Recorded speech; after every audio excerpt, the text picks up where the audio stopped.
सदाशिवसमारम्भां शङ्कराचार्यमध्यमाम् अस्मदाचार्यपर्यन्तां वन्दे गुरुपरम्पराम्। हरिः ओम् श्रीगुरुभ्यो नमः। हरिः ओम्। మనం సంక్షిప్త గీతలో 11వ అధ్యాయం సారాంశం పూర్తి చేసుకున్నాం. ఈరోజు 12వ అధ్యాయం సారాంశం భక్తి యోగం. దీన్ని అధ్యయనం చేయడానికి ప్రయత్నం చేద్దాం. భగవద్గీతలో అధ్యాయం 12 మధ్యమ షట్కం యొక్క ఆఖరి అధ్యాయం. భగవద్గీత 3 షట్కాలుగా విభజించవచ్చు. షట్కం అంటే 6. మొదటి 6 అధ్యాయాల్ని కలిపి ప్రథమ షట్కం అని, తక్కిన 6 అధ్యాయాల్ని కలిపి మధ్యమ షట్కం అని, ఆఖరి 6 అధ్యాయాల్ని కలిపి చరమ షట్కం అని అంటారు. ఈ మధ్యమ షట్కంలో కృష్ణ పరమాత్మ చాలా విస్తారంగా అధ్యాయాలు 7 నుంచి 11 వరకు ఈశ్వర స్వరూపాన్ని వివరించాడు. ఈ అధ్యాయాల్లో ఈశ్వరుణ్ణి జగత్ కారణంగా వర్ణించాడు. ఈ నిర్వచనాన్ని 3 స్థాయిల్లో చూస్తాం. అది భక్తుని యొక్క స్థాయి భేదాన్ని బట్టి ఆధారపడి ఉంటుంది. మొదటిది నిమిత్త కారణం. మొట్టమొదటి స్థాయి భక్తిలో ఉండి జగత్ కారణం ఎవరు అని అడిగితే భగవంతుడు జగత్ కారణం అని చెప్తుంది శాస్త్రం. భగవంతుడు జగత్తును సృష్టించాడు అంటే సహజంగా మన ఆలోచన ఎలా ఉంటుందంటే, ఒకచోట వడ్రంగి కూర్చుని సామాన్లను సృష్టించినట్టుగా, కంసాలి ఒకచోట కూర్చుని ఆభరణాలను సృష్టించినట్టుగా భగవంతుడు ఒకచోట కూర్చుని జీవులను సృష్టించాడు అనుకుంటాం. మన ప్రమేయం లేకుండా ఆయన ఎక్కడో దూరాన కూర్చుని మనల్ని సృష్టించాడు అనుకుంటాం. ఉపాదాన కారణం. భగవంతుని మీద భక్తి ఏర్పడ్డాక ఇంకొక మెట్టు ఎక్కిస్తుంది శాస్త్రం. భగవంతుడు జగత్తును సృష్టించడమే కాదు, జగత్తు తానే అయ్యాడు అంటుంది. అంటే ముడిసరుకు కూడా భగవంతుడే. బంగారం ఆభరణం అంతటా ఉన్నట్టుగా భగవంతుడు జగత్ అంతటా ఉన్నాడు. భగవంతుడే ఉపాదాన కారణంగా జగత్ అంతా ఉన్నాడనేసరికి జగత్తు మీద ఆరాధనా భావన, భక్తి భావన కలుగుతుంది. మన వైదిక మతం గొప్పదనం అదే. మనం జగత్తులో ప్రతి దాన్ని పూజిస్తాం. మనం ఆకాశలింగం, వాయులింగం, అగ్నిలింగం, జలలింగం, పృథ్వీలింగం లాగా ఈశ్వరుని కొలుస్తాం. ఆ విధంగా పంచభూతాలే మనకు భగవంతుడు. ఎందుకంటే భగవంతుడు ఆకాశాన్ని సృష్టించలేదు, భగవంతుడే ఆకాశం. చిదంబరంలో ఆకాశలింగంగా కొలుస్తాం. రసోహుమప్సు కౌంతేయ ప్రభాస్మి శశిసూర్యయోహో ప్రణవ సర్వవేదేషు శబ్దఖే పౌరుషం నృషు. నేను నీటిలో రుచిని, తేజస్సులో సూర్యచంద్రులను, శబ్దాల్లో ఓంకారాన్ని, పురుషుల్లో పౌరుషాన్ని అన్నాడు కృష్ణ పరమాత్మ. అహం క్రతురహం యజ్ఞ స్వదాహమహమౌషధం మంత్రోహమహమేవాద్యం అహమగ్నిరహంహుతం. నేను క్రతువును, నేను యజ్ఞాన్ని, నేను పితృదేవతలకు వేసే స్వదను, నేను ఔషధాన్ని, నేను మంత్రాన్ని, నేను ఆద్యాన్ని, నేను అగ్నిని, నేను ఆహుతిని అని కూడా అన్నాడు. ఒక్క ముక్కలో చెప్పాలంటే అంతటా నేనే అంటున్నాడు. ఇది 2వ స్థాయి భక్తి. ఇందులో భగవంతుడు తానే జగత్ అయ్యాడు, అధిష్టానం. ఈ 2 స్థాయిల భక్తిని మనం బాగా అర్థం చేసుకుని జీర్ణించుకుంటే మనం 3వ స్థాయికి చేరుకోవడానికి బుద్ధిపరంగా సిద్ధంగా ఉన్నట్టు అర్థం. ఈ స్థాయిలో భగవంతుడు తానే జగత్ అయ్యాడు అనము. ఎందుకంటే జగత్తు అయ్యాడు అంటే అది మార్పును సూచిస్తుంది. మార్పు వస్తే సంసారం వస్తుంది. భగవంతుడు ఎలా మారుతాడు? అందువల్ల భగవంతుడు మార్పు చెందకుండా జగత్తు తానే అయ్యాడు అంటాం. దీన్ని వివర్త ఉపాదాన కారణం లేదా అధిష్టానం అంటారు. ఇది 3వ స్థాయి భక్తి. ఈ స్థాయిలోనే అద్వైత సిద్ధాంతం అయిన బ్రహ్మ సత్యం జగన్మిథ్య సారాన్ని వంటబట్టించుకుంటాడు జ్ఞాని భక్తుడు. జగత్తు బ్రహ్మ యొక్క ప్రకటిత రూపం కాబట్టి, బ్రహ్మే జగత్తంతా ఉన్నాడు కాబట్టి జగత్తుకు బ్రహ్మ లేకుండా స్వతంత్రంగా ఉనికి లేదు.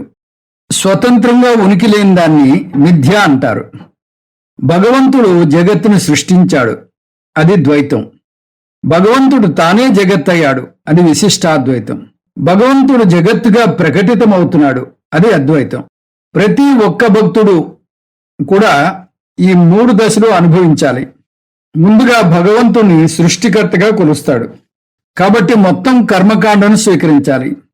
తర్వాత భగవంతుడు తానే జగత్తయ్యాడు అనగలగాలి. తర్వాత భగవంతుడు జగత్తుగా ప్రకటితమవుతున్నాడు అనే స్థాయికి ఎదగాలి. అంటే ద్వైత భక్తి నుంచి విశిష్టాద్వైత భక్తికి, అక్కడి నుంచి అద్వైతానికి రావాలి. ఈ 3 స్థాయిల్లో కృష్ణ పరమాత్మ 7 నుంచి 11 అధ్యాయాల్లో 2వ స్థాయి భక్తి గురించి చెప్పుకొచ్చాడు. అలా ఎలా చెప్పగలం? కృష్ణ పరమాత్మ కొన్ని ఉదాహరణలు ఇచ్చి చివర్లో ఎందులో ఏ విభూతి చూసినా అది నా విభూతి అంటున్నాడు. యద్యద్ విభూతి మత్సత్వం శ్రీమదూర్జితమేవవా తత్తదేవావగచ్చత్వం మమ తేజోంస సంభవం. ఏ వస్తువును చూస్తే అది నీకు అద్భుతంగా అనిపిస్తుందో అది నా విభూతి అని గ్రహించు ఓ అర్జున అంటున్నాడు కృష్ణ పరమాత్మ. బలవంతుల్లో బలాన్ని నేను, తేజవంతుల్లో తేజస్సు నేను, బుద్ధిమంతులలో బుద్ధిని నేను, అలా ఎన్నో అంశాలు పేర్కొన్నాడు. ఈ అధ్యాయాలన్నింట్లోనూ సారాంశం ఈశ్వరుడు తానే జగత్ అయ్యాడు అని అర్థం వస్తుంది. ఆ విధంగా ఈ అధ్యాయాల్లో ఈశ్వర స్వరూపాన్ని వర్ణించాడు పరమాత్మ. ఇంకా ఈశ్వర కృప గురించి చూద్దాం. ఈ అధ్యాయాల్లో కృష్ణ పరమాత్మ ఈశ్వర స్వరూపాన్నే కాదు, ఈశ్వర కృపను కూడా నొక్కి వక్కాణిస్తున్నాడు. ఆధ్యాత్మికంగా ఎదగాలి అంటే శరణాగతి చూపి ఈశ్వర కృపను కోరాలి. నిజానికి ఈ మధ్యమ షట్కం మొదలు పెట్టడమే దాంతో మొదలుపెట్టాడు. మయ్యాసక్త మనాః పార్థ యోగం యుంజన్ మదాశ్రయ. నా ఆశ్రయాన్ని కోరు, నా కృపను కోరు అని దాని అర్థం. ప్రయాతి త్యజన్ దేహం సయాతి పరమాంగతిం.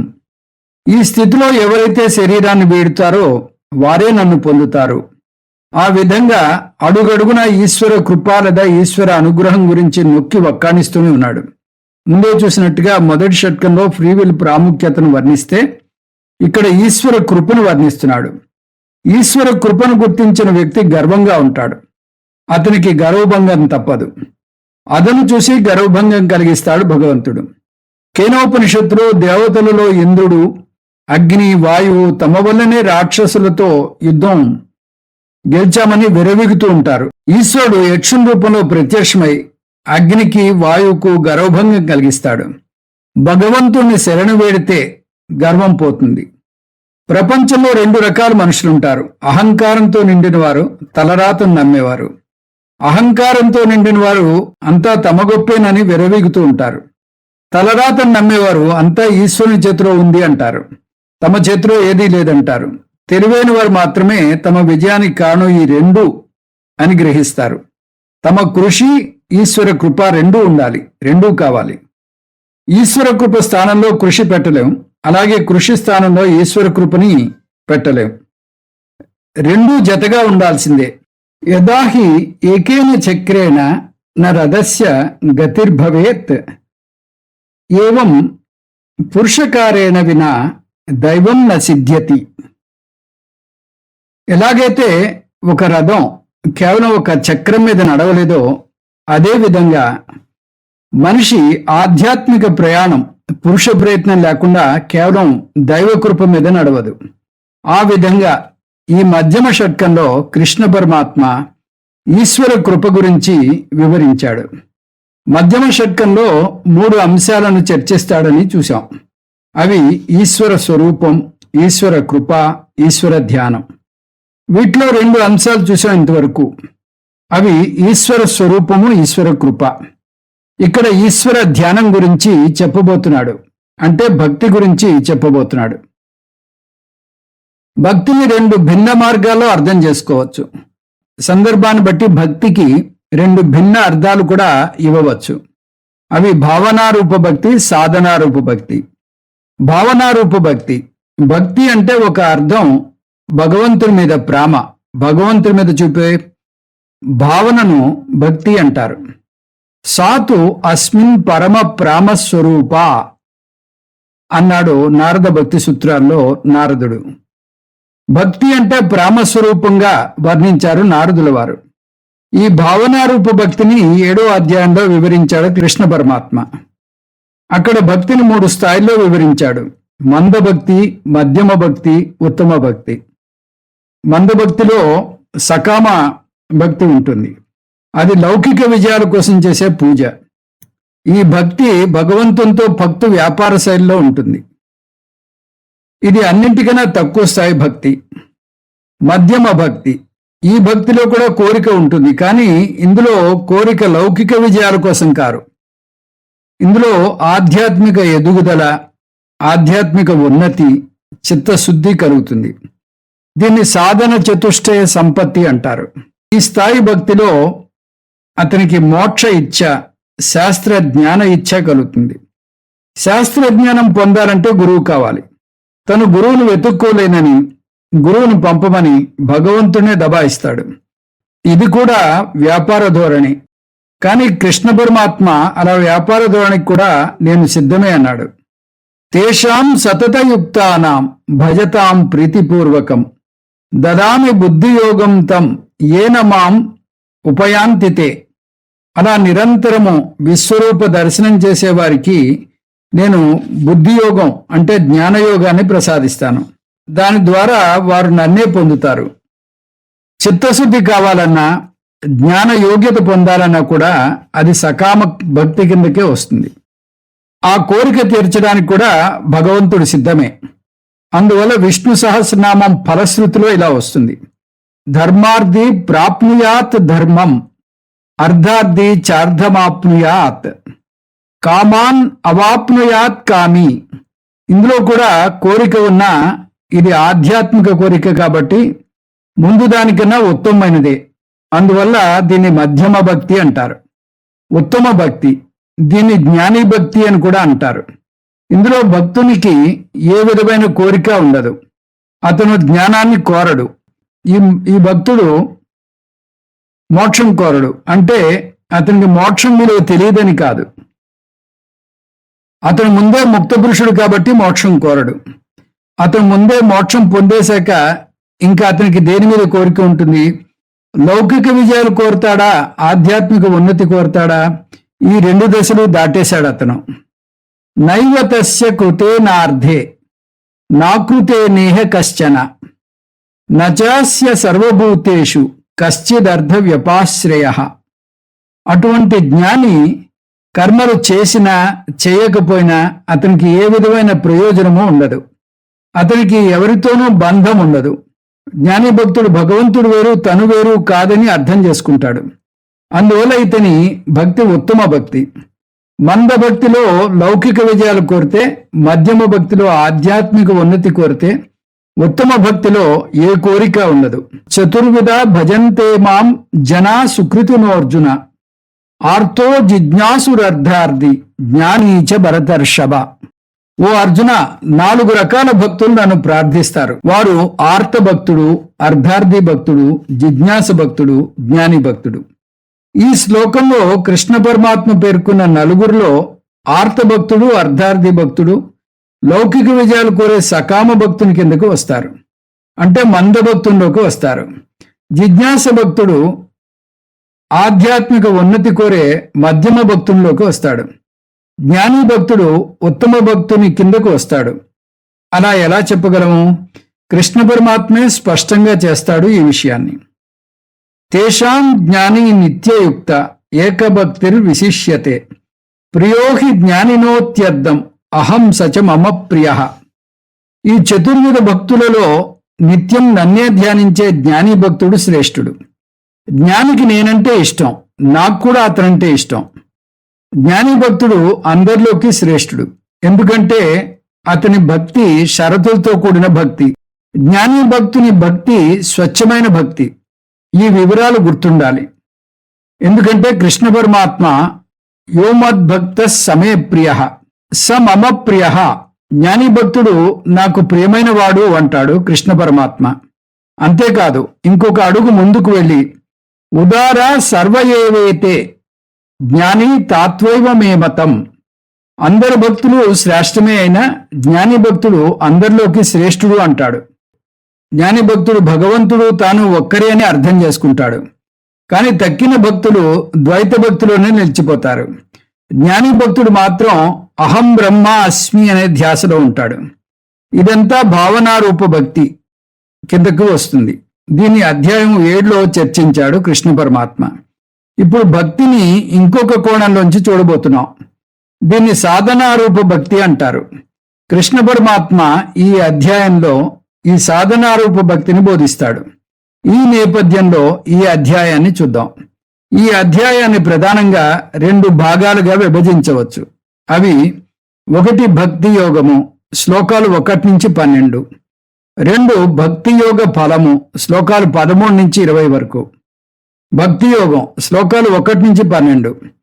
భక్తి యోగంలో ఒక సాధకుడు ప్రయాణించవలసిన సాధనల దశల గురించి వస్తుంది. అందువల్ల దీన్ని సాధనారూప భక్తి అంటారు. సాధన దిగ్విజయంగా చేసి తన లక్ష్యం పొందాక సాధకుడు సిద్ధపురుషుడవుతాడు. ఇంకా అతను చేరాల్సిన గమ్యం ఉండదు, ప్రయాణం ముగిసిపోతుంది. అందువల్ల భక్తి యోగ ఫలాన్ని సిద్ధభక్తి అని కూడా అంటారు. ఈ అధ్యాయంలోని మొదటి భాగం భక్తిని మార్గంగా వర్ణిస్తే, 2వ భాగం భక్తిని లక్ష్యంగా వర్ణిస్తుంది. ఈ అధ్యాయంలోని మొదటి భాగం చూస్తే భక్తి గురించిన అపోహను తొలగిస్తుంది. భక్తి ఒక ప్రత్యేకమైన సాధన కాదు, అనేక ఆధ్యాత్మిక సాధనలతో కూడినది. ఈ ఆధ్యాత్మిక సాధనలను వేదాలు 3గా వర్ణిస్తాయి. అవి కర్మయోగము, ఉపాసనాయోగము, జ్ఞానయోగము. భగవద్గీత ఉపనిషత్తుల సారం కాబట్టి భగవద్గీతలో కూడా ఈ 3 సాధనలు చూస్తాం. నిజానికి భక్తి అనే పదాన్ని విడిగా వేదాల్లో కానీ ఉపనిషత్తుల్లో కానీ చూడం. కర్మయోగ రూప భక్తి ప్లస్ ఉపాసనా రూపయోగ భక్తి ప్లస్ జ్ఞానయోగ రూప భక్తి, ఇదే భక్తి యోగం అంటే. ఎందుకు ఈ 3ంటిని శాస్త్రం భక్తి యోగంగా పేర్కొంది? ఎందుకంటే ఈశ్వర భక్తి ఉంటేనే 3 యోగాలు సాధ్యమని కృష్ణ పరమాత్మ కూడా భావిస్తున్నాడు. ఈశ్వర భక్తి లేనిదే వీటిని ఆచరించలేం. అందువల్ల ఈ 3ంటిని కలిపి భక్తి యోగం అనవచ్చు. ఒక బస్సు డ్రైవర్ కూడా బస్సు నడపడానికి స్టీరింగ్ వీల్ ముట్టుకునే ముందు బస్సులో తన ఎదురుగుండా పెట్టుకున్న భగవంతుని పటానికి చాలా భక్తితో నమస్కరిస్తాడు. అది సాధన. అలా అన్ని సాధనల వెనకాల భక్తి ఉంటుంది. మనం ఇక్కడ 3 సాధనల గురించి చెప్పినా శాస్త్రం అనేక ఆధ్యాత్మిక సాధనల గురించి చెప్తుంది. కృష్ణ పరమాత్మే కొన్నింటిని 4వ అధ్యాయంలో పేర్కొన్నాడు. ఆ సాధనలకు యజ్ఞం అనే పేరు వాడాడు. ద్రవ్యయజ్ఞ, తపోయజ్ఞ, యోగయజ్ఞ తదాపరే, స్వాధ్యాయ జ్ఞానయజ్ఞాశ్చ యతయ సంసితవ్రతాః, అపానే జుహ్వతి ప్రాణం, ప్రాణే పానం తదాపరే, ప్రాణాపాన గతిరుద్ధ్వా ప్రాణాయామ పరాయణాః. కొంతమంది ద్రవ్య సంబంధమైన యజ్ఞాలను, మరికొంతమంది తపస్సును, కొందరు యోగాన్ని చేస్తారు. మరికొంతమంది స్వాధ్యాయ జ్ఞాన యజ్ఞాన్ని చేస్తే కొంతమంది అహింసాది వ్రతాలను పాటిస్తారు. కొంతమంది అపానవాయువు మీద ప్రాణవాయువును, మరికొంతమంది ప్రాణవాయువు మీద అపానవాయువును హవనం చేస్తారు. ఈ విధంగా మనం చేసే ప్రతి ఒక్క పని ఒక ఆధ్యాత్మిక సాధన. ప్రాణాయ స్వాహ అని నివేదన చేయడం కూడా ఒక యజ్ఞమే. ఆఖరికి ఇంద్రియ సుఖాలను అనుభవించడం కూడా యజ్ఞంలా చేయవచ్చు. కృష్ణ పరమాత్మ దాన్ని విషయ భోగ యజ్ఞం అంటాడు. ఆత్మాత్వం గిరిజామతి సహచర ప్రాణా శరీరం గృహం, పూజాతే విషయోపభోగ రచన నిద్రా సమాధి స్థితి, సంచార పదయో ప్రదక్షిణ విధి స్తోత్రాన్ని సర్వాగిరో, యద్యత్ కర్మ కరోమి తత్తదఖిలం శంభో తవారాధనం. శివ మానస పూజలో వస్తుంది. ఈ విధంగా అనంతంగా ఉన్నాయి సాధనలు. వాటి గురించి చెప్పడం అసాధ్యం. వాటన్నిటినీ సాధారణంగా 3 ప్రధాన సాధనలుగా మనం చూడొచ్చు. అవి కర్మరూప భక్తి, ఉపాసనారూప భక్తి, జ్ఞానరూప భక్తి. కర్మరూప భక్తి అంటే ఏంటో చూద్దాం. మొదటి స్థాయిలో భక్తిని కర్మరూప భక్తి అంటారు. ఈ భక్తి శరీర ప్రధానంగా ఉంటుంది. అందువల్ల దీన్ని కాయిక పూజ అని కూడా అనొచ్చు. మనం చేసే యజ్ఞ యాగాదులన్నీ ఈ కర్మరూప భక్తిలోకి వస్తాయి. రెండోది ఉపాసనారూప భక్తి. 2వ స్థాయిలో భక్తిని ఉపాసనారూప భక్తి అంటారు. ఇందులో కాయిక పూజ ఉండదు, ఇంద్రియాలను అంతర్ముఖం చేస్తారు. ఈ భక్తి మనస్సు ప్రధానంగా ఉంటుంది. ఒక చోట కూర్చుని ధ్యానం చేస్తాడు ఉపాసకుడు. మనకెన్నో మానస పూజలున్నాయి. వాటిలో శివమానస పూజ ఒకటి, మంత్రమాతృకా పుష్పమాల ఒకటి. ఈ మంత్రమాతృకా పుష్పమాల స్తవం శంకరాచార్యుల వారిచే రచింపబడిన అద్భుతమైన స్తోత్రం. 16 శ్లోకాలుంటాయి ఇందులో. ఇది దేవికి అర్పించిన మానస పూజ. ఇలా మనస్సుతో చేసే పూజను ఉపాసనా భక్తి అంటారు. ఇంకా మూడవది జ్ఞానరూప భక్తి. మూడవ స్థాయి, చివరి స్థాయి అయిన భక్తిని జ్ఞానరూప భక్తి అంటారు. ఈ స్థాయిలో భక్తి విచారణ రూపంలో ఉంటుంది. భగవంతుని స్వరూపం గురించి వేదాంతాన్ని అధ్యయనం చేసి తెలుసుకోవడం. ఇన్నాళ్ళు భగవంతుని స్వరూపం ఏమిటో సరిగ్గా తెలుసుకోవాలనే ప్రయత్నం చేయకుండా పూజిస్తూ వచ్చాం. ఇప్పుడు ఆ స్వరూపాన్ని తెలుసుకోవాలనే తపన ఏర్పడుతుంది. దాన్ని జ్ఞానరూప భక్తి అంటారు. బ్రహ్మజ్ఞానం పొందాలంటే శ్రోత్రియ బ్రహ్మనిష్ట అయిన గురువు ద్వారా శాస్త్రం యొక్క శ్రవణ మనన నిధిధ్యాసనలు చేయాలి. ఇప్పుడు మనం చేస్తున్నది ఈ జ్ఞాన యజ్ఞమే. ఇది కూడా ఒక విధమైన పూజలోకి వస్తుంది. నిజం చెప్పాలంటే కృష్ణ పరమాత్మ 4వ అధ్యాయంలో చెప్పినట్టు ఇది ఒక విధమైన పూజ మాత్రమే కాదు, ఇది అత్యుత్తమమైన పూజ. శ్రేయాన్ ద్రవ్యమయాద్యజ్ఞాత్ జ్ఞానయజ్ఞ పరంతప సర్వం కర్మాఖిలం పార్థ జ్ఞానే పరిసమాప్యతే. ఓ అర్జున, ద్రవ్యమయ యజ్ఞం కంటే జ్ఞానయజ్ఞం అత్యంత శ్రేష్టమైనది. కర్మలన్నీ జ్ఞానంలోనే పరిసమాప్తం చెందుతాయి. జ్ఞానయజ్ఞం భక్తిలో అత్యున్నతమైన స్థాయి. కర్మ ఉపాసనలిందే జ్ఞానం అసాధ్యం. జ్ఞానానికి రానిదే కర్మ ఉపాసన అసంపూర్ణం. అందువల్ల ఒక సాధకుడు కర్మరూప భక్తితో మొదలుపెట్టి అక్కడి నుంచి ఉపాసనారూప భక్తికి వచ్చి జ్ఞానరూప భక్తికి చేరుకోవాలి. కానీ ఈ 3 దశలే ఉంటే సామాన్య మానవునికి అవి ఎక్కడం కష్టం అవ్వచ్చు. కొన్ని చోట్ల మెట్లు చాలా ఎత్తుగా ఉంటే వాటిని పడగొట్టి చిన్న మెట్లు చేస్తారు. ఆ విధంగా కృష్ణ పరమాత్మ కూడా 3 స్థాయిలను 5 స్థాయిలు చేశాడు. ఈ అధ్యాయంలో కృష్ణ పరమాత్మ పై మెట్టు నుంచి కింద మెట్టుకు వస్తాడు. కానీ మనం ఈ దశలను అర్థం చేసుకుని ఒక్కొక్క మెట్టు పైకెక్కడానికి వీలుగా మనం కింద నుంచి పైకి వెళ్దాం. 5 మెట్ల భక్తి యోగం. కర్మయోగం స్థాయి 1 సకామ కర్మ ప్రధాన కర్మయోగం. కర్మయోగం స్థాయి 2 నిష్కామ ప్రధాన కర్మయోగం. ఉపాసనాయోగం స్థాయి 1 ఏకరూప ఈశ్వర ధ్యానం. ఉపాసనాయోగం స్థాయి 2 అనేక రూప ఈశ్వర ధ్యానం. జ్ఞానయోగం అరూప లేదా అక్షర ఉపాసన. ఈ విధంగా కర్మయోగంలో 2 సాధనలు ఉన్నాయి, ఉపాసనాయోగంలో 2 సాధనలు ఉన్నాయి, జ్ఞానయోగంలో 1 సాధన. సకామ కర్మ ప్రధాన కర్మయోగం. ఈ 2 దశల కర్మయోగాల్లో సూక్ష్మ భేదం ఉంది. మోక్షం మీద కోరిక లేనివారు, మానవ సేవ మీద అపేక్ష లేనివారు, స్వార్థపూరితులుగా ఉండేవారు ఈ రకం కేవల కర్మటుల కిందకి వస్తారు. వారు ప్రాపంచిక సుఖాలు, లౌకిక లక్ష్యాల్ని కోరుకుంటారు. చాలా మంది సకామ భక్తితోనే మొదలు పెడతారు. నిజానికి మన మతమే సకామ భక్తిని ముందు పరిచయం చేస్తుంది. భగవంతుని ఈ కోరికలు తీర్చుకోవడానికి ప్రార్థించవచ్చు అంటుంది. అందువల్ల కృష్ణ పరమాత్మ కూడా అలా కోరితే తప్పేం లేదంటున్నాడు. స్వార్థపూరితంగా ఉండండి, తప్పులేదు. మీ విజయాల కోసం ఎన్నైనా సకామ కర్మలు చేయండి, కానీ 2 నిబంధనలు పాటించండి అంటున్నాడు పరమాత్మ. మొదటిది ధర్మబద్ధం. ఏ కోరికలు కోరినా, ఏ లక్ష్యాలు పొందినా వాటిని ధర్మపరంగా పొందాలి, అక్రమ పద్ధతిలో సాధించకూడదు.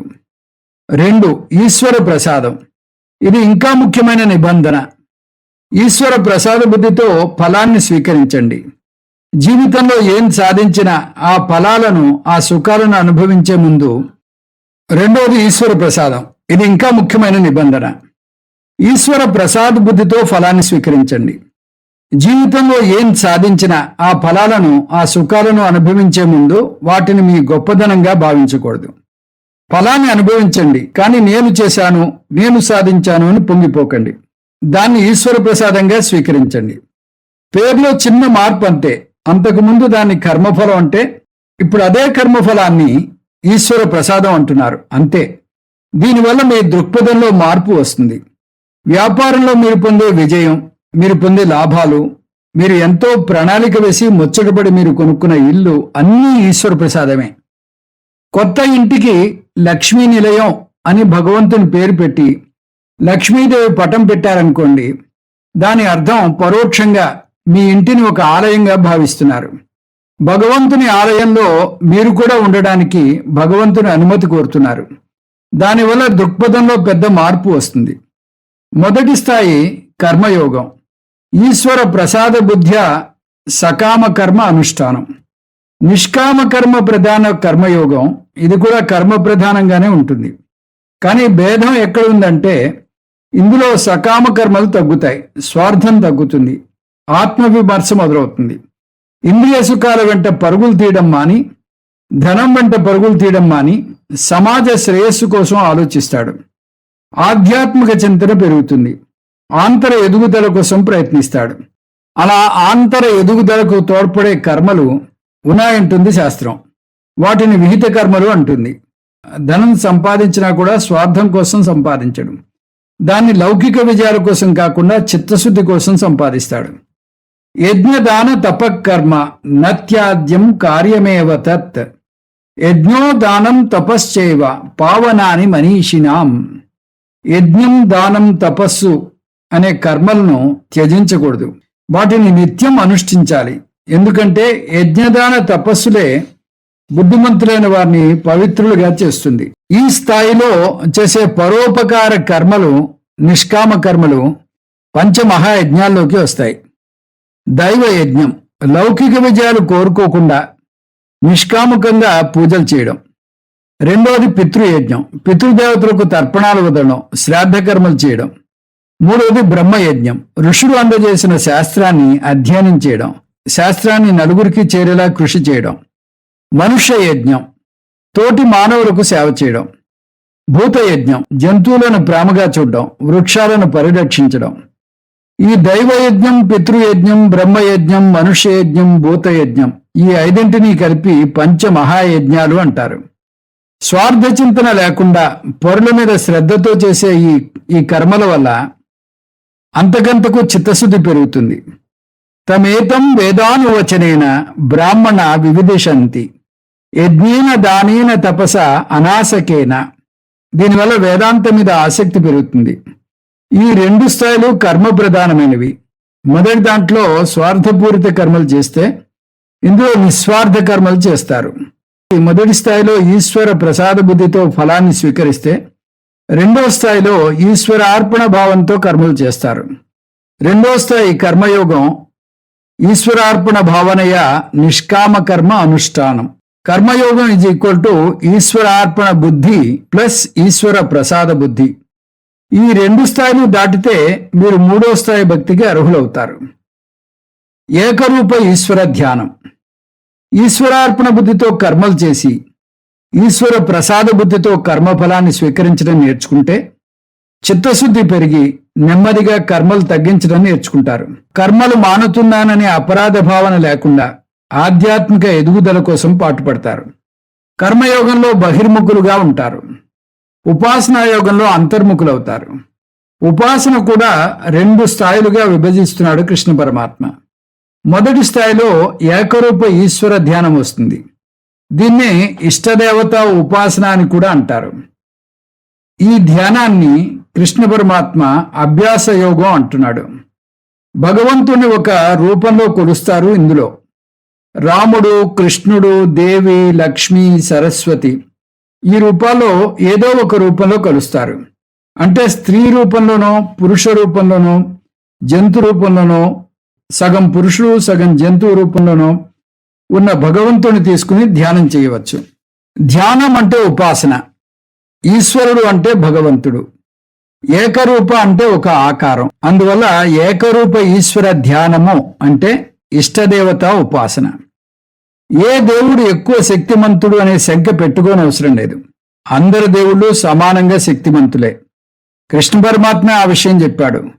యో యో యాం యాం తనుం భక్తః శ్రద్ధయార్చితుమిచ్చతి తస్య తస్యాచలాం శ్రద్ధాం తామేవ విదదామ్యహం. ఎవరు ఏ దేవతా స్వరూపాలను భక్తి శ్రద్ధలతో పూజింప నిశ్చయించుకున్నా కూడా ఆ భక్తునికి ఆయా దేవతల మీదే భక్తి శ్రద్ధలు స్థిరంగా ఉండేలాగే చేస్తాను నేను అంటున్నాడు పరమాత్మ. మొదటి స్థాయి ఉపాసనా యోగం ఏకరూప ఈశ్వర ధ్యానం. అనేక రూప ఈశ్వర ధ్యానం ఇది కూడా ఉపాసనే. ఏకరూప భక్తిలో ఉన్నప్పుడు ఆ ఇష్టదేవత మీద బంధం పెంచుకునే అవకాశం ఉంది. బంధం పెంచుకుంటే పర్వాలేదు, కానీ ఆ బంధం ఎంత తీవ్ర రూపం దాలుస్తుందంటే తక్కిన దేవతలను ద్వేషించే స్థాయికి తీసుకువెళ్తుంది. దాని మూలాన మత కలహాలు ఏర్పడతాయి. పరమతాలలో కాదు, హిందూ మతంలోనే శివభక్తులకు విష్ణు భక్తులకు మధ్య తీవ్రమైన కలహాలు చెలరేగుతాయి. దాన్నే మతోన్మాదము అంటారు. శివుడే దేవుడు అని శివభక్తుడంటే, విష్ణుమూర్తి దేవుడు అని విష్ణు భక్తులు అంటారు. అలా ఏకరూప ఈశ్వరుని కొరవడంలో ఇంకొక ప్రమాదం కూడా ఉంది. భగవంతునికి ఒక రూపం ఇచ్చేసరికి ఆయనకి దేశ పరిమితి, కాల పరిమితి కూడా విధించిన వారవుతారు. అప్పుడు మతం మీకు బలాన్ని ఇవ్వాల్సింది పోయి అంతులేని బెంగను, ఆందోళనను కలుగు చేస్తుంది. దేవుడు బలాన్ని ఇచ్చే బదులు భయహేతు అవుతున్నాడంటే దానికి కారణం భగవంతుణ్ణి ఎలా కొలవాలో తెలియకపోవటమే. ఈ అవస్థ నుంచి బయటపడేయడానికి కృష్ణ పరమాత్మ 4వ దశ భక్తిని పరిచయం చేస్తున్నాడు. దాన్ని అనేక రూప ఈశ్వర ధ్యానము అంటారు. సహస్ర శీర్ష పురుష సహస్రాక్ష సహస్రపాత్ సభూమిం విశ్వతో వృత్వ అత్యతిష్ట దశాంగులం పురుష సూక్తం. సర్వత పాణిపాదం తత్ సర్వతోక్షి శిరోముఖం సర్వత శృతిమల్లోకే సర్వమావృత్య తిష్టతి. ఆ పరమాత్మను చేతులు, పాదాలు, నేత్రాలు, చెవులు, శిరస్సులు, ముఖములు సర్వత్ర స్థితమై ఉన్నాయి. అతను సర్వాన్ని ఆవరించి ఉన్నాడు. స్వయం ప్రకాశక పరమాత్మ ఏకమైన పరమాత్మ భూమిని, ఊర్ధ్వలోకాలను కూడా సృష్టించాడు. కళ్ళు, ముఖాలు, చేతులు అంతటా ఉన్న పరమేశ్వరుడు తన కాళ్ళు, చేతులతో అంతటినీ నియంత్రిస్తాడు. భగవంతునికి ముఖాలు అంతటా ఉన్నాయి అంటే అర్థం అందరి ముఖాలు భగవంతునివే. భగవంతుడు తానే జగత్తయ్యాడు అన్నాం. అందువల్ల అందరూ భగవంతుడే. సహస్ర శీర్ష పురుషుడు ఆయన. దీన్ని విశ్వరూప ఉపాసన అంటారు. ఏ దేవుని ధ్యానం చూసినా కూడా ఈ విశ్వరూప వర్ణన వస్తుంది. క్షీరోదన్వత్ ప్రదేశే శుచిమణి విలసత్ సైకతే మౌక్తికానాం మాలా క్లుప్తాసనస్థ స్ఫటికమణి నిభైర్మౌక్తికైర్మండితాంగ. విశ్వంగా భగవంతుడున్నాడు. ఈ విశ్వరూపం మీద ధ్యానం చేయాలి. దీన్నే అనేక రూప ఈశ్వర ధ్యానము అంటారు. విశ్వరూప ధ్యానం మనం అధ్యాయం 11లో చేసుకున్నాం. 2వ స్థాయి ఉపాసనా యోగం అనేక రూప ఈశ్వర ధ్యానం. ఈ 2 ఉపాసనలు సగుణ ఈశ్వర ధ్యానంలోకి వస్తాయి. ఇంతవరకు 4 దశలు చూసాం. వాటిని టూకీగా చూస్తే కర్మయోగం, దీనిలో 2 సాధనలు ఉన్నాయి. ఈశ్వర అర్పణ బుద్ధి, ఈశ్వర ప్రసాద బుద్ధి. ఉపాసనా యోగంలో 2 సాధనలు ఉన్నాయి. మొదటిది ఏకరూప ఈశ్వర ధ్యానము, రెండోది అనేక రూప ఈశ్వర ధ్యానము. ఇందులో అన్ని దశలు ముఖ్యమే, అన్ని దశలు అవసరమే. స్కూల్లో ఒక్కొక్క క్లాసుగా ఎలా ఎక్కుతూ వస్తారో అలా ఆధ్యాత్మిక స్కూల్లో ఈ దశలు కూడా ఒక్కొక్కటి ఎక్కుతూ రావాలి. అన్నీ ముఖ్యమే కాబట్టి వీటిలో ఏదో ఒక దశను ఎన్నుకునే ప్రశ్నే లేదు. అందరూ ఇదే వరుస క్రమాన్ని పాటిస్తూ పైకి రావాలి. ఈ 4 స్థాయిలు పాటిస్తే వాటితో జ్ఞాన యోగ్యత ప్రాప్తి కలుగుతుంది. అప్పుడు 5వ స్థాయి అయిన జ్ఞాన యోగంలోకి రావచ్చు. అరూప అక్షర ధ్యానం, ఇది 5వ స్థాయి, ఆఖరి దశ. ఆఖరి దశ అయిన 5వ స్థాయి జ్ఞాన ప్రధాన భక్తి. జ్ఞానం అంటే విచారణ, శాస్త్ర అధ్యయనం చేయడం. ఈ దశలో గురువు చాలా ముఖ్యం. కృష్ణ పరమాత్మే ఆ విషయాన్ని చెప్పాడు. తద్విద్ధి ప్రణిపాతేన పరిప్రశ్నేన సేవయ ఉపదేక్ష్యంతి తే జ్ఞానం జ్ఞానినః తత్వదర్శినః. ఆత్మజ్ఞానాన్ని గురువు ద్వారానే పొందాలి. కానీ ఆత్మజ్ఞానం దాకా వస్తారా లేదా అనేది వారి ఇష్టం. కృష్ణ పరమాత్మ అందరినీ బలవంతం పెట్టాడు. నిజానికి ఈ సలహా కృష్ణ పరమాత్మ అర్జునికి ఇవ్వనవసరం లేదు. ఎందుకంటే ఇప్పటికే అర్జునుడు కృష్ణ పరమాత్మను శరణు వేడి గురువుగా మార్చుకుని ఆయన బోధను వింటున్నాడు. కానీ ఎందుకు చెప్తున్నాడు? అర్జునుని ద్వారా మానవాళికి ఈ నియమం చెప్తున్నాడు. గురువు ద్వారానే శాస్త్ర అధ్యయనం చేయాలి. అదే భక్తి సాధనలో ఆఖరి దశ. శాస్త్ర అధ్యయనంలో ఈశ్వర విచారణ జరుగుతుంది. ఈశ్వర విచారణలో మళ్ళీ 3 దశలున్నాయి. అవి శ్రవణం, మననం, నిధిధ్యాసనం. ఈశ్వర విచారణ ద్వారా భగవంతుడు ఏకరూప ఈశ్వరుడు కాదు, అనేక రూప ఈశ్వరుడు కాదు అని నేర్చుకుంటాడు. ఈ 2 కూడా సగుణ బ్రహ్మ రూపాల్లోకే వస్తాయి అని చూశాం. ఇప్పుడు ఈశ్వరుడు అంటే నిర్గుణ బ్రహ్మ లేదా అరూప ఈశ్వరుడు అని అర్థం చేసుకుంటారు. భగవంతునికి ఒక రూపం లేదు, అనేక రూపాలు లేవు. భగవంతుడు అంటే నిరాకారం, నిర్గుణం అని నేర్చుకుంటారు. అశబ్దం అస్పర్శం అరూపం అవ్యయం తదారసం నిత్యమగంధవచ్చయత్. శబ్ద స్పర్శ రూపరస గంధాలు లేవు. భగవంతుడు అప్రాణః అమనః అశరీరః, శరీరం ప్రాణం మనస్సు లేవు. అపాణిపాదం కాళ్ళు చేతులు లేవు. ఈ వర్ణన ఉపనిషత్తులో చూస్తాం. ఇది భగవంతుని యొక్క పరాప్రకృతి, నిర్గుణ స్వరూపం. నిర్గుణ స్వరూప భక్తికి వస్తే ఇంకా కాయిక పూజ లేదు, మానస ధ్యానం లేదు. ఎందుకంటే నిర్గుణ ఈశ్వరుడు ఉపాస్య వస్తువు కాదు, ద్వైత భావన లేదు. మనస్సు సగుణ వస్తువునే అర్థం చేసుకోగలదు, ఎందుకంటే మనస్సు కూడా ఒక ఇంద్రియమే. నత్ర చక్షుర్గచ్చతి న వాగ్గచ్చతి నో మనః. అక్కడికి ఆ కన్ను వెళ్ళదు, ఆ తత్వం దగ్గరికి కన్ను వెళ్ళదు, వాక్కు వెళ్ళదు, మనస్సు వెళ్ళదు. అందువల్ల నిర్గుణ భక్తి అంటే నిర్గుణ బ్రహ్మను ఆబ్జెక్ట్గా తెలుసుకోలేము అని తెలుసుకోవడమే. ఆబ్జెక్ట్గా చూడలేము, తెలుసుకోలేము, అర్థం చేసుకోలేము అనగానే నిర్గుణ బ్రహ్మ లేడు అనుకుంటాం. కానీ ఉపనిషత్తు లేదు లేదు నిర్గుణ బ్రహ్మ ఉన్నాడు అంటాయి. ఉనికి ఉంది కానీ ఆబ్జెక్ట్ కాదు అంటే ఏమిటి? దానికి జవాబు ఒక్కటే, తత్వం అసి. Ever the experiencer, never the experienced. అనుభవిస్తున్న నువ్వేది ఎప్పటికీ అనుభవించబడే వస్తువు కాదు అన్నటికి. నిర్గుణ భక్తి వేదాంత విచారణ ద్వారా చైతన్యపరంగా నేను నిర్గుణ బ్రహ్మ వేరు, చైతన్యపరంగా నేను నిర్గుణ బ్రహ్మ వేరు కాదని అర్థం చేసుకోవడం. అహమేవ సహ ఏవ అహమస్మి. నేనే బ్రహ్మను, బ్రహ్మే నేను. ఈ మహావాక్యాన్ని అర్థం చేసుకోవాలి. ఈ జ్ఞానాన్ని శ్రవణ మనన నిధిధ్యాసనల ద్వారానే పొందగలరు. శ్రవణం ఒక క్రమ పద్ధతిలో, క్రమం తప్పకుండా కొన్ని సంవత్సరాల పాటు ఒక శ్రోత్రియ బ్రహ్మనిష్ట అయిన గురువు దగ్గర వేదాంత అధ్యయనం చేయడం. బోధ కష్టమేమీ కాదు, తత్వం అసి అని నేర్పిస్తుంది. నువ్వే ఆ బ్రహ్మవు అంటుంది. ఇందులో ప్రతి ఒక్క పదాన్ని అర్థం చేసుకుని దాని లక్ష్యార్థాన్ని గ్రహించడానికి ఒక క్రమ పద్ధతిలో నేర్చుకోవాల్సి ఉంటుంది. కెమిస్ట్రీలోని ఈక్వేషన్స్ ఎంత క్రమ పద్ధతిలో నేర్చుకుంటామో, ఆధ్యాత్మిక విద్యలో జీవుడు ఈక్వల్ టు ఈశ్వరుడు ఈక్వేషన్ కూడా అంత క్రమ పద్ధతిలోనే నేర్చుకోవాలి. ఆత్మావా అరే ద్రష్టవ్య, శ్రోతవ్యో మంతవ్యో నిధిధ్యాసితవ్యో మైత్రేయి బృహదారణ్యకోపనిషత్తులో వస్తుంది. ఆత్మజ్ఞానాన్ని శ్రవణ మనన నిధిధ్యాసన ద్వారానే పొందాలి. ఇది కాక వేరే మార్గం లేదు. ఒకవేళ ఈ జ్ఞానాన్ని స్పర్శ దీక్ష ద్వారానో నయన దీక్ష ద్వారానో పొందగలిగి ఉంటే కృష్ణ పరమాత్మ ఆ మార్గాన్ని ఉపయోగించి ఉండేవాడు. కానీ రణరంగంలో కూర్చుని అంతసేపు అర్జునునికి బోధించి ఉండేవాడు కాదు. కృష్ణ పరమాత్మకు ఈ దగ్గరిదో తెలియలేదు అంటే వేరే ఎవరికి తెలిసే అవకాశం లేదు. అంటే దీని అర్థం జ్ఞానం పొందడానికి వేరే దగ్గర మార్గం లేదు. ఒక క్రమ పద్ధతిలో శాస్త్రాధ్యయనం చేయడం ఒకటే మార్గం. ఈ విధంగా మొదటి దశ శ్రవణం. శ్రవణం అజ్ఞాన నివృత్తి చేస్తుంది. ఇంకా రెండో దశ మననం. ఏదైనా నేర్చుకునేటప్పుడు మధ్యలో సందేహాలు రావడం సహజం. ఆ సందేహాలను తీర్చుకు తీరాలి. ఎందుకంటే సందేహాలతో కూడిన జ్ఞానం అజ్ఞానంతో సమానం. ఉదాహరణకు ఇక్కడ ఒక వైరు ఉంది, అది కరెంటు వైరో కాదో మీకు తెలియదు. మీ పక్కనున్న వారు ఎవరినో అడుగుతారు, అతనేమో కరెంటు వైర్ కాదు అంటాడు. మీరు దాన్ని పట్టుకోబోతుండగా 99% అది కరెంటు వైర్ కాదనుకుంటాను, కానీ 1% సందేహంగా ఉంది అంటాడు.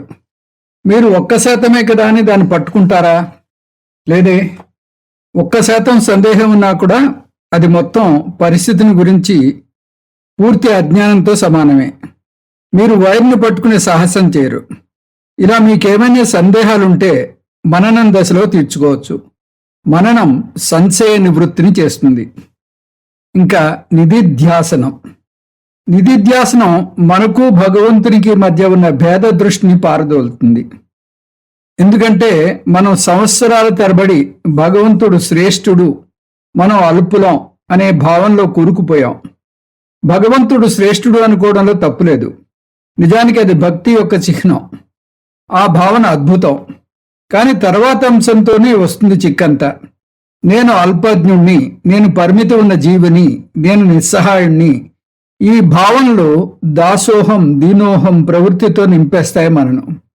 ఈ ఆత్మ న్యూనతా భావన, ఆత్మ నింద ఎంత ఎక్కువగా ఉంటాయంటే మనం విధించుకున్న పరిమితుల నుంచి అంత తేలిగ్గా బయటపడలేం. సంసారం నిర్వచనమే నేను పరిమితి ఉన్న జీవిని అనే భావంలో కూరుకుపోవడం. అందువల్ల భగవంతుడు శ్రేష్ఠుడు అని మాత్రం నేర్చుకుంటే చాలదు. అది మన పరిమితులను తొలగించదు. ఇంకా మాట్లాడితే పరిమితి భావనను ఇంకా ఎక్కువ చేస్తుంది. నేను దాసుణ్ణి అనే భావనను ఇంకా పెంచి పోషిస్తుంది. అందువల్ల దైవ పూజ, యజ్ఞ యాగాదులు చేయటం వల్ల భగవంతుని కొలుస్తాం. కాబట్టి లౌకిక విజయాలు పొందుతాం, నిజమే.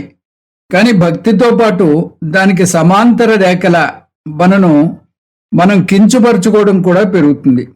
అందువల్ల వేదాంతం భగవంతుడెవరో చెప్పి ఊరుకోదు, మనమెవరో కూడా నేర్పిస్తుంది. మన స్వస్వరూపాన్ని వర్ణిస్తుంది. నువ్వు ఒక మామూలు బాధాతప్త పాపివి కాదు, నువ్వు అమృతానివి, నువ్వు శుద్ధ ముక్త స్వరూపుడివి అని నేర్పిస్తుంది.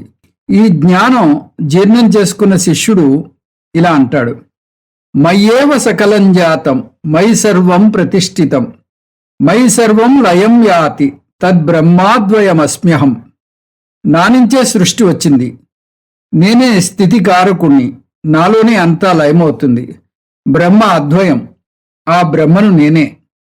అహం వృక్షస్య రేరివ కీర్తి పృష్టం గిరేరివ ఊర్ధ్వ పవిత్రో వాజనీవ స్వమృతమస్మి ద్రవిణగుం సవర్చసం సుమేధ అమృతోక్షిత ఇది త్రిశంకోర్వేదానువచనం. నేను సంసార వృక్షానికి మూలాన్ని, నా కీర్తి పర్వత శిఖరమంత ఎత్తైనది. పవిత్రమైన వారిలో నేను పవిత్రుణ్ణి, నేను అమృతాన్ని, నేను సూర్యుని వంటి వాణ్ణి. ఇవన్నీ నేను కాంతివంతమైన ఆత్మజ్ఞానం వల్ల పొందాను.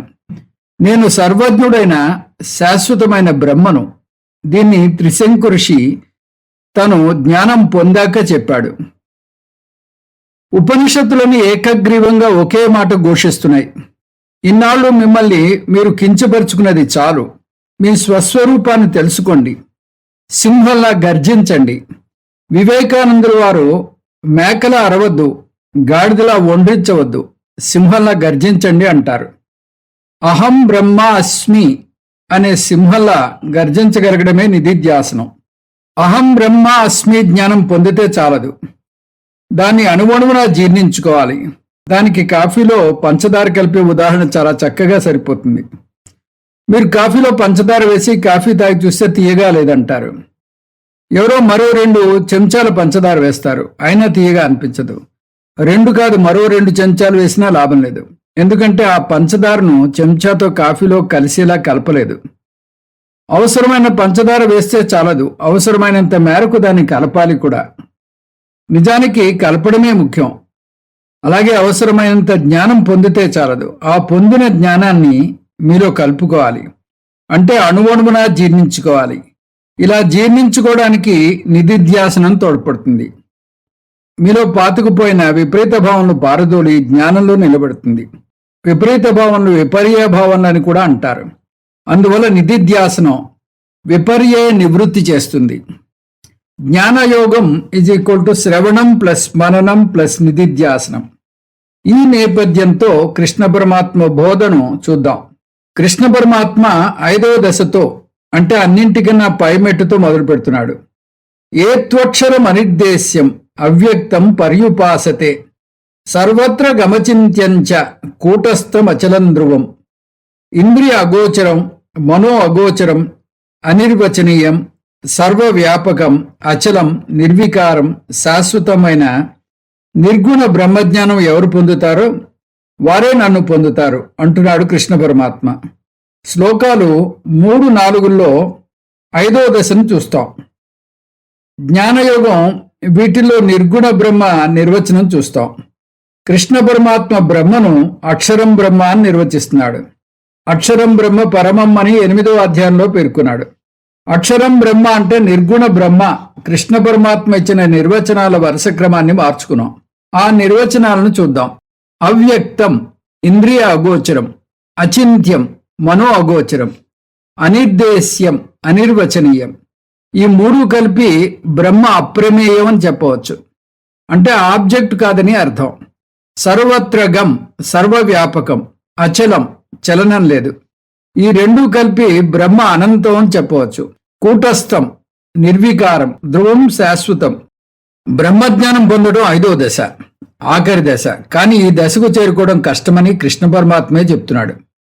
క్లేశోధిక ధరస్తేషాం అవ్యక్త సక్తచేతసాం అవ్యక్తా హి గతిర్దుఃఖం దేహవద్భిరవాప్యతే. ఆ సచ్చిదానంద నిర్గుణ బ్రహ్మజ్ఞానం పొందడం దేహాభిమానం కలవారికి చాలా కష్టం. ఈ శ్లోకంలో కృష్ణ పరమాత్మ నిర్గుణ ధ్యానం చాలా కష్టమని ప్రత్యక్షంగా చెప్తున్నాడు. అంటే పరోక్షంగా జ్ఞానయోగం చాలా కష్టమని చెప్పినట్టే. నిర్గుణ బ్రహ్మను అర్థం చేసుకోవడానికి చాలా పదునైన బుద్ధి కావాలి. ఇంతవరకు అధరం మధురం నయనం మధురం అని ఏకరూప భక్తి చూపడం అలవాటైపోయింది. ఇప్పుడు భగవంతుడు నిరాకారుడు అంటే జీర్ణించుకోవడం చాలా కష్టం. ఈ 5వ మెట్టు మీద నిలబడలేను అంటే మరేం పర్వాలేదు, మిమ్మల్ని బలవంతం పెట్టను, 4వ మెట్టుకు దిగిరండి అంటాడు కృష్ణ పరమాత్మ. మయ్యేవ మన ఆదత్స్వ మయి బుద్ధిం నివేశయ నివసిష్యసి మయ్యేవ అతవూర్ధ్వం న సంశయ. నామందే మనస్సును లగ్నం చేయి, నా మీదే బుద్ధిని నిలుపు, అప్పుడు నాలోనే ఉంటావు అంటున్నాడు కృష్ణ పరమాత్మ. ఈ శ్లోకంలో 4వ దశను చూస్తాం. ఉపాసనాయోగం స్థాయి 2, అనేక రూప ఈశ్వర ధ్యానం. మీ బుద్ధి విశ్వరూప ధ్యానం గురించి నమ్మాలి. సర్వం ఈశ్వరమయం జగత్ అని అర్థం చేసుకోవాలి. నేను అది కూడా జీర్ణించుకోలేను అంటే 3వ మెట్టుకు దిగిరా అంటాడు కృష్ణ పరమాత్మ. శ్లోకం 9లో 3వ దశను చూస్తాం. ఉపాసనాయోగం స్థాయి 1, ఏకరూప ఈశ్వర ధ్యానం. ఒకవేళ నువ్వు నా విశ్వరూప దర్శనం మీద మనసు పెట్టి ఉపాసన చేయలేకపోతే అభ్యాసం చేయి, అంటే ఇష్టదేవత ఉపాసన చేయి. ఇష్టదేవత ఉపాసన చేసి తర్వాతే పై మెట్టుకురా అని అర్థం. అభ్యాసం కూడా చేయలేను అని భావిస్తే ఇంకొక మెట్టు దిగిరా అంటున్నాడు. అభ్యాసేప్య సమర్థోసి మత్కర్మ పరమోభవ మదర్థమపి కర్మాణి కుర్వన్ సిద్ధిమవాప్స్యసి. అభ్యాస యోగం కూడా చేయలేకపోతే కర్మలు చేయి అంటున్నాడు పరమాత్మ. ఇది 2వ దశ, కర్మయోగం స్థాయి 2, నిష్కామ కర్మ ప్రధానం కర్మయోగం. అభ్యాస యోగం కూడా చేయలేనని నువ్వు భావిస్తే నువ్వు కర్మలను చేయి కానీ నిష్కామ కర్మను చేయి, అప్పుడు మోక్షం పొందుతా ఉంటున్నాడు పరమాత్మ. ప్రతి దశకు మనం పరంపరగా మోక్షాన్ని పొందుతూ ఉంటున్నాడని కలుపుకోవాలి. కొంతమంది నిష్కామ కర్మ కూడా చేయలేమంటారు, ఎందుకంటే వారికి ఎన్నో బాధ్యతలు ఉంటాయి, దానికి సంబంధించిన కోరికలు కోరాలి. అయినా పర్వాలేదు, నిష్కామ కర్మ లేదా పరోపకార కర్మ చేయకపోయినా పర్వాలేదు, సకామ కర్మ చేయి అంటున్నాడు పరమాత్మ. మొదటి మెట్టుకు దిగి వచ్చాయి. శ్లోకం 11 మొట్టమొదటి దశను సూచిస్తుంది. కర్మయోగం స్థాయి 1, సకామ కర్మ ప్రధాన కర్మయోగం. సకామ కర్మ చేసినా పర్వాలేదు, కానీ 2 నియమాలు జోడించుకోవాలి. 1, అది ధర్మపరంగా ఉండాలి. 2, దాన్ని ఈశ్వర ప్రసాదంగా స్వీకరించాలి. సమాజానికి సేవ చేయకపోయినా పర్వాలేదు, కానీ వచ్చిన ఫలాన్ని ఈశ్వర ప్రసాదంగా స్వీకరించాలి. పిల్లలు కూడా మీ నుంచి వచ్చిన వారు కాదు, మీ ద్వారా వచ్చారని గ్రహించాలి. పిల్లలు భగవంతుని ప్రసాదం.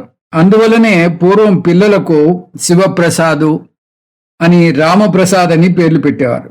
పిల్లలే కాదు, మీ ఇల్లు, మీ శరీరం కూడా దైవకృపే. వాటికి మీరు ధర్మకర్త మాత్రమే అని జీర్ణించుకోగలిగితే మీరు దేని గురించి ఆందోళన చెందరు. భగవంతుడు మీకు వారితో కలిసి ఉండే అవకాశాన్ని కల్పించాడు, అంతే. ఆ మనుష్యులను కానీ వస్తువులను కానీ ఎప్పుడు కావాలంటే అప్పుడు వెనక్కి తిరిగి తీసేసుకునే హక్కు ఆయనకుంది.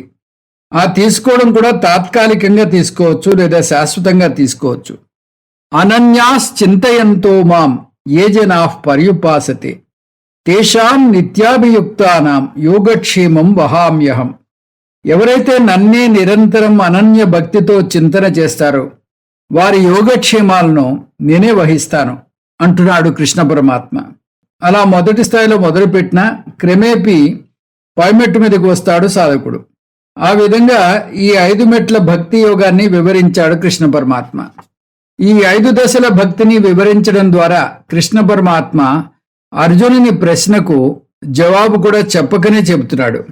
అర్జునుని ప్రశ్న, సభక్తి ఉపాసకుడు శ్రేష్ఠుడా, నిర్గుణ బ్రహ్మజ్ఞాని శ్రేష్ఠుడా?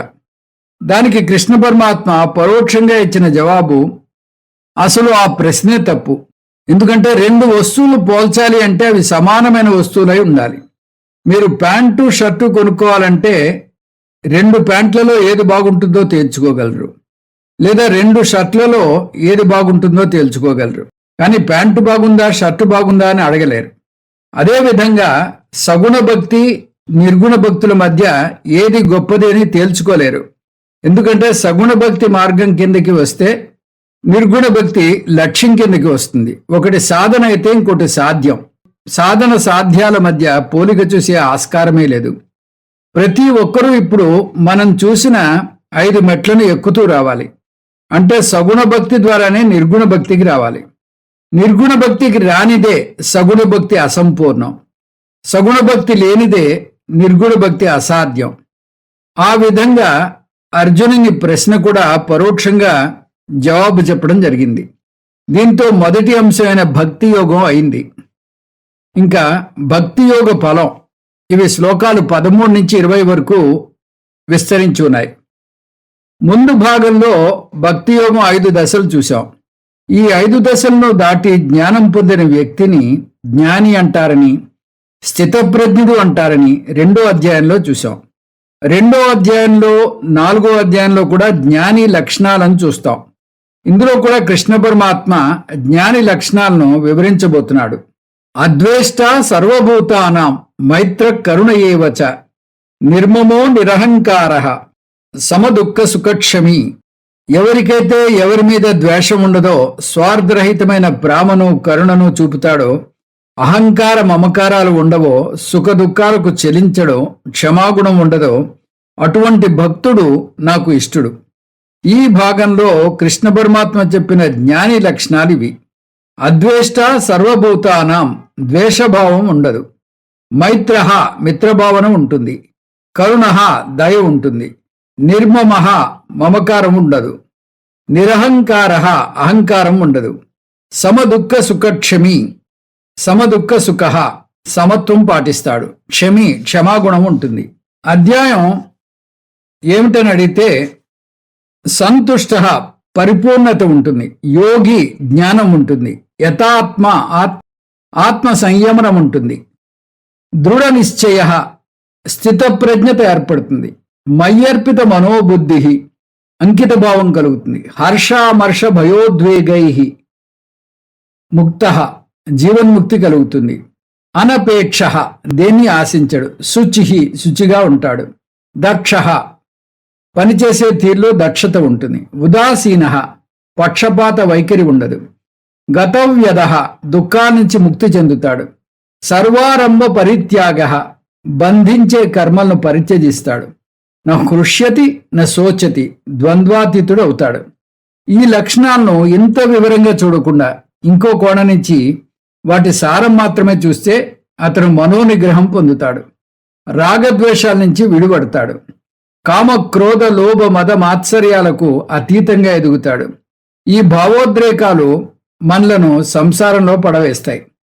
జ్ఞాని ఈ సంసార బంధం నుంచి విముక్తి పొందుతాడు. అటువంటి జ్ఞాని నాకు ప్రియం అని ముగిస్తున్నాడు కృష్ణ పరమాత్మ. ఏతు ధర్మామృతమిదం యథోక్తం పర్యుపాసతే శ్రద్ధదానా మత్పరమ భక్తాస్తే తీవ మే ప్రియా. ఎవరైతే ఈ భక్తి యోగాన్ని చెప్పినట్టుగా పాటిస్తారో వారు జ్ఞాని అవుతారు. అంటే ఇంతవరకు చెప్పిన 5 దశలను పాటించాలి. అలా పాటించిన భక్తులు నాకు అత్యంత ప్రియభక్తులు అవుతారు అంటున్నాడు కృష్ణ పరమాత్మ. శ్రద్ధ ఉంటే 5 దశల భక్తి యోగం ఫలితం ఇచ్చి తీరుతుంది. భగవంతునికి 5వ దశకు చేరుకున్న జ్ఞాని భక్తుడే కాదు, ఏ దశలో ఉన్న భక్తుడైనా శ్రద్ధ ఉంటే ప్రియమైన భక్తుడే అవుతాడు. అందువల్ల 5 మెట్ల భక్తిని పాటించండి. ఈ 5 మెట్ల నిచ్చెనలో మొదటి మెట్టు మీద ఉన్న, 2వ మెట్టు మీద ఉన్న, 3వ మెట్టు మీద ఉన్న, 4వ మెట్టు మీద ఉన్నా కూడా భగవంతునికి ఇష్టమే. అందువల్ల ఒక్కొక్క మెట్టు ఎక్కుతూ వచ్చి జ్ఞానం పొంది జీవన్ముక్తిని పొందండి. భక్తి నుంచి ముక్తికి రండి. ఇది ఈ 12వ అధ్యాయమైన భక్తి యోగం యొక్క సారం. మళ్ళీ వచ్చే క్లాసులో మనం క్షేత్రజ్ఞ విభాగ యోగం గురించి అధ్యయనం చేద్దాం.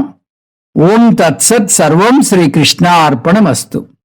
ఓం పూర్ణమదః పూర్ణమిదం పూర్ణాత్ పూర్ణముదచ్యతే పూర్ణస్య పూర్ణమాదాయ పూర్ణమేవావశిష్యతే. ఓం శాంతి శాంతి శాంతి. హరి ఓం.